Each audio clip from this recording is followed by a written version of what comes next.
Hello everyone. आज का जो टॉपिक है जो हम स्टडी करने वाले हैं, डिस्कस करने वाले हैं, वो है approaches methods to English language teaching. यहाँ पे हम इंग्लिश लैंग्वेज टीचिंग से रिलेटेड जो भी अप्रोचेस और मेथड्स हैं जो डेवलप किए गए हैं और जिनके थ्रू हम लैंग्वेज टीचिंग कराते हैं, जो कि बहुत ज़्यादा अप्रोप्रिएट हैं और यूज़फुल हैं इंग्लिश लैंग्वेज टीचिंग में, उनके बारे में पढ़ेंगे। और यहाँ पे जो है वो है direct methods, textual approach, communicative approach and constructivist approach. So first of all अगर हम अप्रोच की बात करते हैं, हम मेथड्स के बारे में बात करें, तो सबसे पहले इनके बीच में डिफ्रेंशिएशन करना बहुत ज़रूरी है कि ये दोनों हैं क्या। तो जो अप्रोच है, अप्रोच को बेसिकली हम पढ़ाने वाले क्या हैं क्लासरूम में, जो हम अपना टॉपिक डिसाइड करते हैं, जो हमने ऑब्जेक्टिव्स डिसाइड करते हैं, वो उससे रिलेटेड है। जो हम क्लासरूम में जाएंगे, हम क्या पढ़ाएंगे, उससे रिलेटेड है। और ये जो है ये मैथड से एक ब्रॉडर टर्म है, ठीक है। इसकी हेल्प से हम जो अपने एम्स हैं, जो हमने एम्स बनाए हैं, उनको अचीव करते हैं।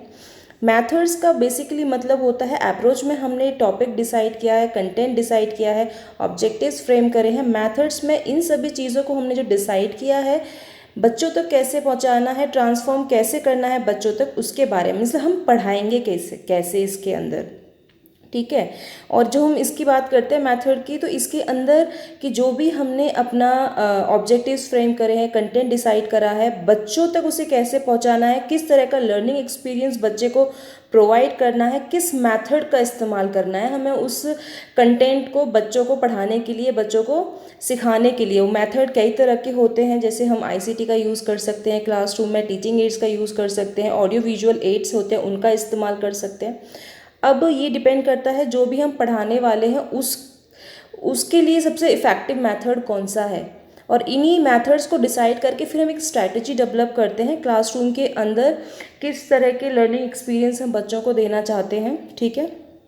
तो ये आपका मेथड होता है। इसमें बेसिकली हम जो भी सिलेक्शन करते हैं और ग्रेडेशन करते हैं किसी भी मटेरियल की जो हम यूज़ करने वाले हैं पढ़ाते टाइम, तो ये एक डिफरेंस होता है मेथड एंड अप्रोच के बीच में। Now we will come on the direct method. Direct method क्या है? डायरेक्ट मेथड को हम we also call its natural method, reform method, and was establish in France and Germany around 1900, and it was introduce in India in early 20th century as a reform, specially for teaching English. Direct method basically है क्या? इसके अंदर जो भी हम language learn कर रहे हैं, यहाँ पे हम इंग्लिश लैंग्वेज की बात कर रहे हैं, तो इंग्लिश लैंग्वेज अगर हम लर्न कर रहे हैं, देन हम उसी लैंग्वेज में अपना टीचिंग लर्निंग प्रोसेस करेंगे।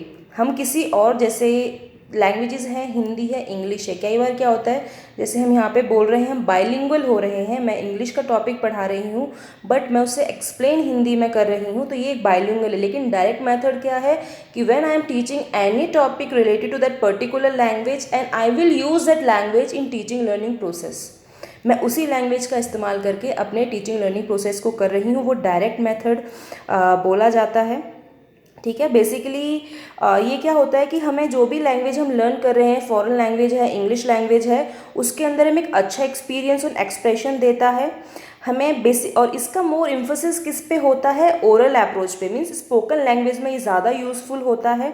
हमारी लिसनिंग एंड स्पीकिंग स्किल्स ये डेवलप करता है, ये बच्चे को हेल्प करता है अपने थॉट्स और फीलिंग्स को इंग्लिश लैंग्वेज में अच्छे से एक्सप्रेस करने के लिए।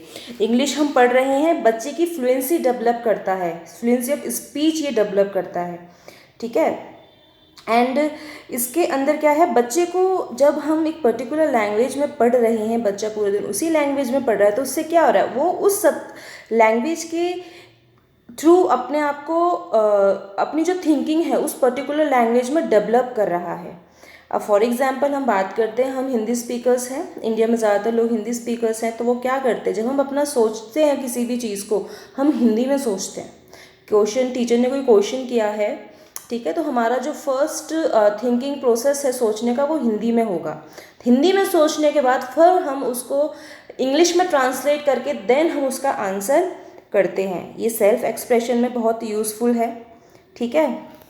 और ऑडियो विजुअल एड्स का काफ़ी यूज़ किया जा सकता है इसके अंदर। तो ये आपका डायरेक्ट मेथड है। इसके कुछ हम डिसएडवांटेज भी बोल सकते हैं कि मीन्स एक अच्छा एटमॉस्फेयर क्लासरूम में क्रिएट नहीं हो सकता है इसकी वजह से, क्योंकि इंडिया एक हम बोलते हैं कि डिफरेंट कल्चर्स हैं इंडिया के अंदर, डिफरेंट लैंग्वेजेस बोले जाते हैं, सेक्युलर कंट्री है, डिफरेंट बैकग्राउंड से लोग आते हैं जिनकी लैंग्वेज डिफरेंट होती है। तो एक न्यू लैंग्वेज को लर्न करने के लिए उसको काफ़ी मेहनत करनी पड़ती है, और इसलिए एक टीचर को बोलते हैं हमेशा बाइलिंगुअल होना ज़रूरी है, क्योंकि बच्चे जो लैंग्वेज एक्विजिशन होता है, लैंग्वेज लर्निंग, दो डिफरेंट चीज़ें होती हैं। लैंग्वेज एक्वायर, जैसे हम इंडिया में बॉर्न हुए हैं तो हिंदी जो है हमारा लैंग्वेज एक्विजिशन है, हमने यहाँ पे बॉर्न होके उसका कोई पर्टिकुलर रूल नहीं सीखा है, ग्रामर हमने नहीं सीखी है, इन्वायरमेंट में रह के ही हमने उसको सीखा है। लेकिन लैंग्वेज लर्निंग के लिए हमें उस तरह का इन्वायरमेंट मिलना बहुत ज़्यादा ज़रूरी है। अगर हमें वैसा इन्वायरमेंट नहीं मिलेगा, इंग्लिश टीचर अगर वो ही इंग्लिश में बात नहीं कर रहा है तो हम इंग्लिश नहीं सीख सकते। मीन्स कि ज़्यादातर जो हमारे टीचिंग लर्निंग प्रोसेस है उस पर्टिकुलर लैंग्वेज में होना चाहिए और टीचर को वो चीज़ आनी चाहिए। तो कभी कभी क्या होता है कि बहुत एक्सपेंसिव पड़ जाता है, कभी कभी जो भी हम ऑडियो विजुअल एड्स का यूज़ करते हैं तो एक्सपेंसिव होता है, ठीक है। और टीचर्स, सुटेबल टीचर्स नहीं मिल पाते हैं जिनको नॉलेज नहीं होती है प्रॉपर, तो ये आपका डायरेक्ट मेथड है। देन उसके बाद हम आते हैं स्ट्रक्चरल अप्रोच पे। स्ट्रक्चरल अप्रोच क्या है? स्ट्रक्चरल अप्रोच को हम न्यू अप्रोच और भी बोलते हैं, ऑरल अप्रोच भी बोला जाता है। तो बेसिकली ये क्या हुआ था कि जो आर्मी कैंप्स थे वर्ल्ड वॉर के दौरान, सेकेंड के दौरान, उस पर एक्सपेरिमेंट किया गया था, और ये जो फर्स्ट इंडिया में पॉपुलराइज्ड हुआ था वो central institute of English Hyderabad में ये हुआ था। तो जो स्ट्रक्चरल अप्रोच है इसका मतलब क्या है? जब हम एक पर्टिकुलर लैंग्वेज में उसके स्ट्रक्चर के बारे में पढ़ते हैं। स्ट्रक्चर क्या होता है? एक पर्टिकुलर पैटर्न होता है किसी भी लैंग्वेज को लिखने का, बोलने का, पढ़ने का, ठीक है। तो वो उस पैटर्न की बात यहाँ पे की जा रही है। तो स्ट्रक्चरल अप्रोच इन टीचिंग का क्या, टीचिंग इंग्लिश का क्या मतलब है कि structural approach to teaching means, English means teaching the basic of structure of English to students. Mean जो बेसिक स्ट्रक्चर है इंग्लिश लैंग्वेज का वो बच्चों को बताना।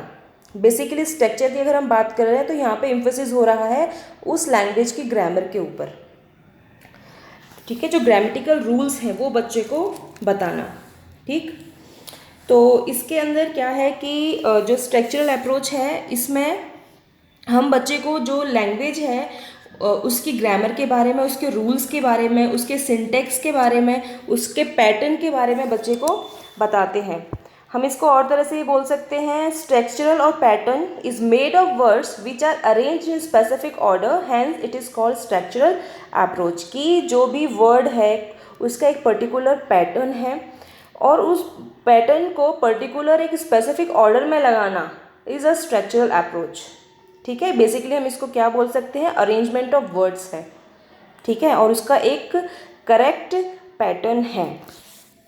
तो इसके अंदर फॉर एग्जांपल अगर हम लेते हैं, अगर हम पैटर्न की ही बात कर रहे हैं तो फॉर एग्जांपल हमारा जो एक पैटर्न है, एक स्ट्रक्चर है किसी भी सेंटेंस को करेक्टली फॉर्म करने का, एक रूल है subject plus verb plus object.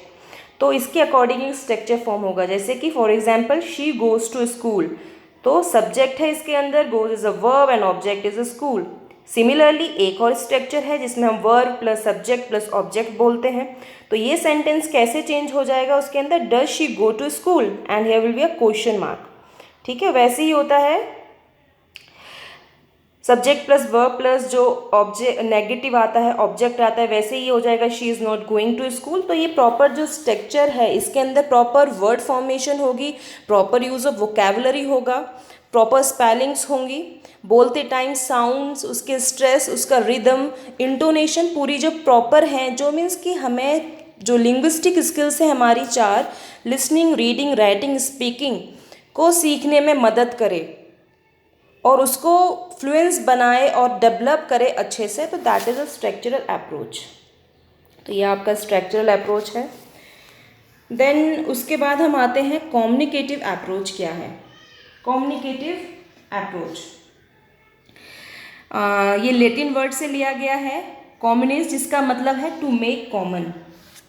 सो कम्युनिकेशन को हम बोल सकते हैं कि एक जो हमारा एक्सपीरियंस रहता है किसी भी इंडिविजुअल के साथ, हम कैसे अपनी जो इन्फॉर्मेशन है, नॉलेज को कैसे ट्रांसफ़र कर रहे हैं एक दूसरे के साथ, इन अ स्पोकन फॉर्म, कम्युनिकेशन की बात हो रही है, कम्युनिकेटिव की बात हो रही है, तो इन अ,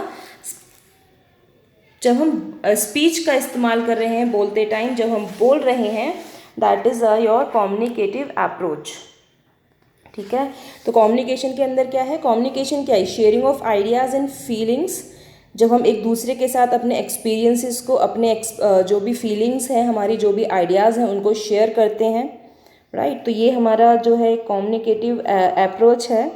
इसका मेन एम क्या होता है क्लासरूम में पढ़ाने का, इसका मेन एम होता है कि बच्चे को जो उसकी स्पीकिंग स्किल्स हैं उनको डेवलप करना, उनके अंदर एक्यूरेसी लाना, फ्लुएंसी लाना। और ये कब हो सकता है, जब हम स्टार्टिंग से बच्चे को कम्युनिकेशन करा रहे हैं क्लासरूम के अंदर, उसकी प्रैक्टिस करा रहे हैं, ज़्यादा से ज़्यादा मौका बच्चे को बोलने का दे रहे हैं। ठीक है, तो इसके अंदर जब हम कम्युनिकेशन अप्रोच की बात करते हैं तो इसके अंदर क्या होता है, कई बार जो है कुछ मीडियम्स होते हैं, ठीक है, जिसके थ्रू हम एक दूसरे से बात करते हैं। कम्युनिकेशन मीडिया होती है, ठीक है, जैसे कैसे किस तरह की मीडिया होती है, जैसे हम बोलते हैं एक प्रॉपर इसका पैटर्न होता है, एक स्पीकर होता है, एक लिसनर होता है, एक मीडियम होगा। मीडियम कुछ भी हो सकता है, मीडियम आपके, जैसे अभी हम with the help of videos का पढ़ रहे हैं, वीडियो का इस्तेमाल किया जा रहा है, ऑडियो का इस्तेमाल किया जाता है, लेटर्स का इस्तेमाल किया जाता है। कम्युनिकेटिव सिर्फ स्पीकिंग पे नहीं, कम्युनिकेशन हम थ्रू रिटर्न भी कर सकते हैं। ठीक है, स्पीकिंग स्किल्स तो डेवलप कर ही रहा है, लेकिन हम लिख के भी तो अपने एक्सप्रेशंस देते हैं। जो राइटर्स होते हैं वो लिख के अपने जो भी लिख के एक दूसरे से जो रीडर्स होते हैं उनसे कम्युनिकेट करते हैं, तो उस तरह से ये है। और इसके अंदर कई बार क्या होता है कि जो बैरियर्स होते हैं, बहुत ज़्यादा बैरियर्स होते हैं, कि जैसे क्लासरूम में हम पढ़ा रहे होते हैं तो आवाज़ें आती हैं बाहर से। ठीक है, तो जैसे एक प्रॉपर इसका एक पैटर्न है कि स्पीकर होगा, एक मीडिया होगा, एक लिसनर होगा, एंड देन फीडबैक भी इसके अंदर दिया जाता है। क्लासरूम का situation low, for example teacher आपको पढ़ा रही है, टीचर क्या है, स्पीकर है, मीडिया कुछ भी हो सकता है, कोई भी टीचिंग लर्निंग मटेरियल हो सकता है, कोई भी बुक के थ्रू पढ़ा रही है, आईसीटी का इस्तेमाल कर रही है। लिसनर स्टूडेंट्स होंगे, देन एंड में जब उसका पूरा प्रोसेस खत्म हो रहा है या बीच में जब टीचर क्वेश्चनिंग आंसरिंग कर रही है, फीडबैक मिल रहा है बच्चे को, क्या समझ आ रहा है, क्या समझ नहीं आ रहा है। अगर बच्चे क्लास में आंसर कर रहे हैं, अगर टीचर ने क्वेश्चन किया है और बच्चे ने क्लास में 80% बच्चे जो हैं वो आंसर कर रहे हैं, मीन्स कि उस बच्चे को जो टॉपिक पढ़ाया गया है उसकी प्रॉपर मास्टरी हो चुकी है। अगर उससे कम कर रहे हैं तो मीन्स कि बच्चों को समझ नहीं आया, तो टीचर को एक फीडबैक मिल जाता है और नेक्स्ट टाइम वो अपने आप को इम्प्रूव करता है। तो this is your communicative approach. Then हम आते हैं कंस्ट्रक्टिविस्ट अप्रोच। कंस्ट्रक्टिविस्ट अप्रोच क्या है कि कंस्ट्रक्टिविस्ट ये बिलीव करते हैं कि नॉलेज को हम जो है, एक तो बेसिकली होती है information, knowledge is something else. तो इन्फॉर्मेशन क्या है, एक फैक्ट है, एक फैक्ट है, एक टीचर ने बच्चों को बता दिया फैक्ट, बच्चे को पता चल गया, दिस इज इन्फॉर्मेशन। नॉलेज क्या होगी, नॉलेज जब होगी टीचर ने कुछ पढ़ाया है, जब बच्चा अपने एक्सपीरियंसेस के बेसिस पर, साथ साथ में जो उसकी क्लासरूम में लर्निंग हुई है, जो उसने अपने आसपास उस चीज़ को ऑब्जर्व किया है, जो उसने अपनी मेंटल एबिलिटीज़, अपनी कैपेबिलिटीज़ के बेसिस पर चीज़ को समझा है और अपना एक थिंकिंग प्रोसेस डेवलप किया है, एक पर्सपेक्टिव डेवलप किया है उस चीज़ को लेकर, उस कॉन्टेक्स्ट को लेकर, एक कॉन्टेक्स्ट फॉर्म उसने जो किया है, दैट इज़ नॉलेज। और तो ये जो कंस्ट्रक्टिविस्ट हैं ये मानते हैं कि जो नॉलेज है ना वो हम पास ऑन नहीं कर सकते from one person to another. इसमें क्या होता है कि नॉलेज जो है वो जो लर्नर है वो खुद कंस्ट्रक्ट करता है, खुद अपनी नॉलेज बनाता है। वो नॉलेज कैसे बनती है, जब वो लर्निंग प्रोसेस के अंदर एक्टिव होता है और एक पार्ट होता है टीचिंग लर्निंग प्रोसेस का। और जो उसकी जो कंस्ट्रक्शन है उसकी नॉलेज का, वो डिपेंड करता है वो कैसे इन्वायरमेंट में रह रहा है, कैसे लोग उसके आसपास हैं, किस तरह का उसका माहौल है, सोसाइटी है।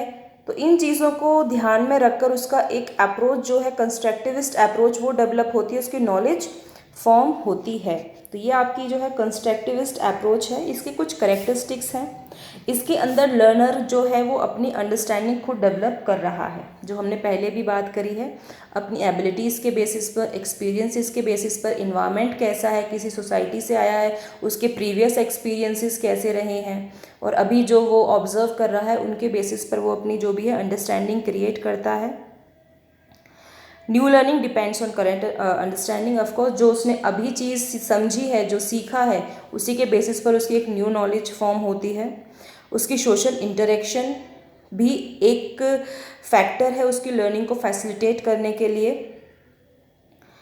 और meaningful learning occurs with authentic learning task. और जो भी इंफॉर्मेशन नॉलेज उसे मिल रही है, जो भी टीचर क्लासरूम में पढ़ा रहा है, इट शुड बी ऑथेंटिक, कि मीन्स उसकी वैलिडिटी और रिलायबिलिटी चेक होनी चाहिए कि वो इन्फॉर्मेशन जो भी वो टीचर दे रही है या जो भी कंटेंट वो पढ़ा रही है, जो भी टॉपिक वो क्लासरूम में पढ़ा रहे हैं, वो ऑथेंटिक होना चाहिए। और उसके जो टास्क हैं वो भी ऑथेंटिक होने चाहिए। ये नहीं है कि बिल्कुल ही यूज़लेस हो, बच्चे के लिए यूज़फुल ना हो और प्रूव्ड ना हो पहले से। तो ये आपका कैरेक्टरिस्टिक्स ऑफ कंस्ट्रक्टिविज़म है। ये आपकी 4 अप्रोचेस फिनिश हुई हैं। So please go through these. Thank you.